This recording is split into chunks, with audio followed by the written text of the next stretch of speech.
Chapter 29, Retaliation. Seeing Jiang Ran's straightforward refusal, the elderly woman frowned unhappily. How could you have finished eating already? Each of you has a small bag. How could you all have finished them?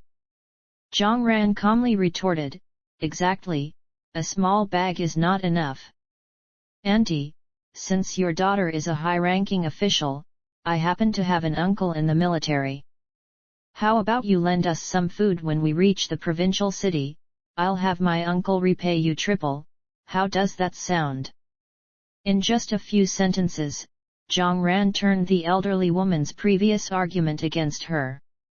When the topic of supplies was mentioned, the elderly woman instinctively refused, disdainfully looking at Jiang Ran. That won't work. There are so many people in the provincial city. Where am I supposed to find you? Besides, there's no guarantee you'll even find that uncle of yours. Jiang Ran continued to calmly retort, indeed, Auntie. There are so many people in the provincial city. Where am I supposed to find you? Besides, there's no guarantee you'll even find your daughter. Hearing this, Ji Qinglan and Yu Zioan couldn't help but chuckle, though they held back from laughing out loud, feeling a bit uncomfortable from suppressing their laughter. Ji Qingcheng also quirked a smile, impressed by Jiang Ran's skillful retort. He hadn't realized she was so adept at comebacks. You're mocking me. Hearing the hushed comments from Jiang Ran's group, the elderly woman realized that Jiang Ran was ridiculing her. Her finger trembled as she pointed at Jiang Ran, struggling to find words, her face turning red with frustration. However, she had no way to respond. Facing three young and strong individuals on the other side, with only her son by her side, she was overpowered. She grumbled, "It's just a few sweet potato crisps. It's petty to hide them away like this." Jiang Ran, like a broken record, smiled and retorted, "It's just a bit of food. It's petty to hide it away like this. You." The elderly woman huffed heavily, and beside her, her precious grandson, whose hopes of getting sweet potato crisps were dashed, began to loudly demand them. "Sweet potato crisps, I want sweet potato crisps. Grandma, I want to eat sweet potato crisps, I want to eat sweet potato crisps." The child's piercing screams once again echoed through the shop. The elderly woman, who was already feeling frustrated because of her grandson, was now irritated by the noise. She slapped the child's back, causing him to burst into loud sobs. "Mom, why did you hit him? He didn't do anything to provoke you." The woman quickly checked the child's back and saw that his skin had turned red. Her eyes welled up with tears, and she took the opportunity to scold, "Mom, why did you use so much force? Look, his back is all red. Why are you shouting at me? Is this your chance to take revenge on me?" The elderly woman, already worked up, couldn't hold back when the lowest-ranking daughter-in-law challenged her. The woman wasn't planning to back down either, and the two of them started exchanging insults, frightening the child even more, causing his cries to become louder. The scene became quite chaotic. Seeing the people across from them watching the commotion, the man felt his pride was at stake. He slammed his hand on the table with a loud thud, "That's enough. Are you enjoying watching us make a scene?" The man's furious roar immediately silenced the three of them. The elderly woman and the woman had fear on their faces, while the child stopped crying and timidly looked at him. Having regained control of the situation, the man felt his anger subsiding a bit, and with a displeased expression, he glanced at Jiang Ran's group. Faced with the significant power disparity, he chose to back down.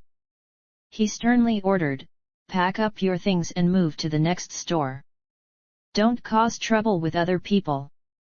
Hastily, the four of them gathered their belongings and moved to the neighboring shop. As they left, the elderly woman gave Jiang Ran a resentful glance, and the man's gaze toward the woman was equally unfriendly. Seeing the accusing looks from that family of four, Yu Zioan furrowed her brow. Why are they blaming us now? Ji Qinglan sneered, they blame others when they can't take advantage. This family is really something. We probably won't run into them again. Guansong was a bit concerned. The old lady said her daughter is a high-ranking official in the provincial city. I hope there won't be any trouble. What if they really come looking for us? The four of us wouldn't be able to handle the military. Ji Qingcheng shook his head. When the soldiers come, we'll stand our ground. Nowadays, with the political situation so unstable, government officials don't carry much weight. It's the military that holds the real power. There's no need to swallow our pride. Cough cough. Jiang Ran cleared her throat and quickly explained, that thing about my military uncle is just a joke. Ji Qinglan burst into laughter and looked at Jiang Ran with raised eyebrows. Jiang Ran, I didn't know you were such a master at comebacks. Don't worry, even if you don't have one, we do. My younger uncle is in the military. The only thing is, I'm not sure if he's in the provincial city. Jiang Ran, Yu Zioan, and Guansong were all surprised by this revelation. Yu Zioan asked, you guys also have a younger uncle in the military? Ji Qinglan nodded. Since my brother retired from the military, we haven't seen him in years. I don't know if my younger uncle is doing well in the military or not. Guansong was pleasantly surprised. I didn't expect the two of you to have military connections. Your family background is quite impressive. After chatting for a while, the commotion from the neighboring shop started up again. The child's cries mixed with the women's yelling, creating even more noise than when they were in the same shop. After over half an hour of noise, they quieted down once more.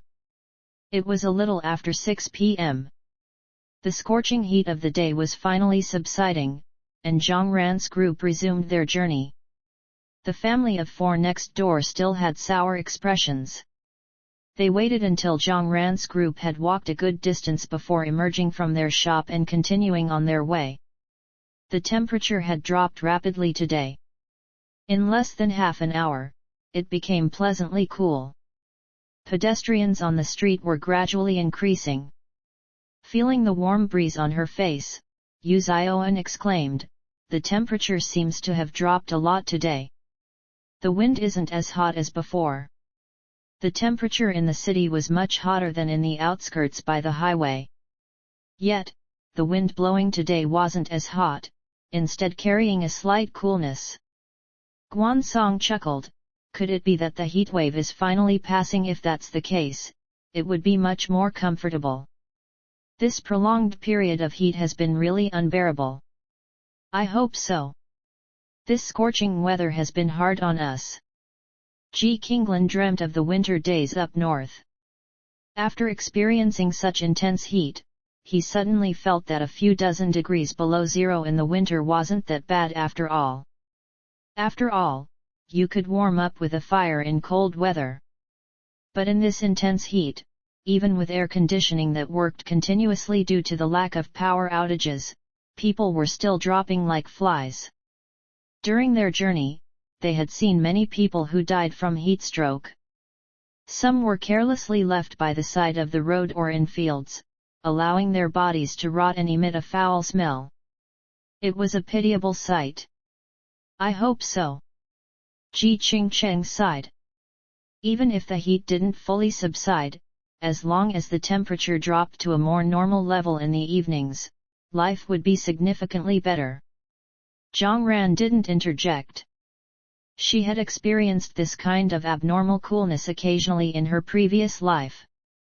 However, every time the temperature dropped significantly in the evening, it meant that the temperature would be even higher by a degree or two the next day. Thinking about this, she spoke up, let's keep moving and try to reach the safe zone in the provincial city as soon as possible. Afterward, the group fell silent, quickening their pace to catch up with the larger crowd. The massive migrating crowd marched tirelessly along the roadside, moving forward without stopping.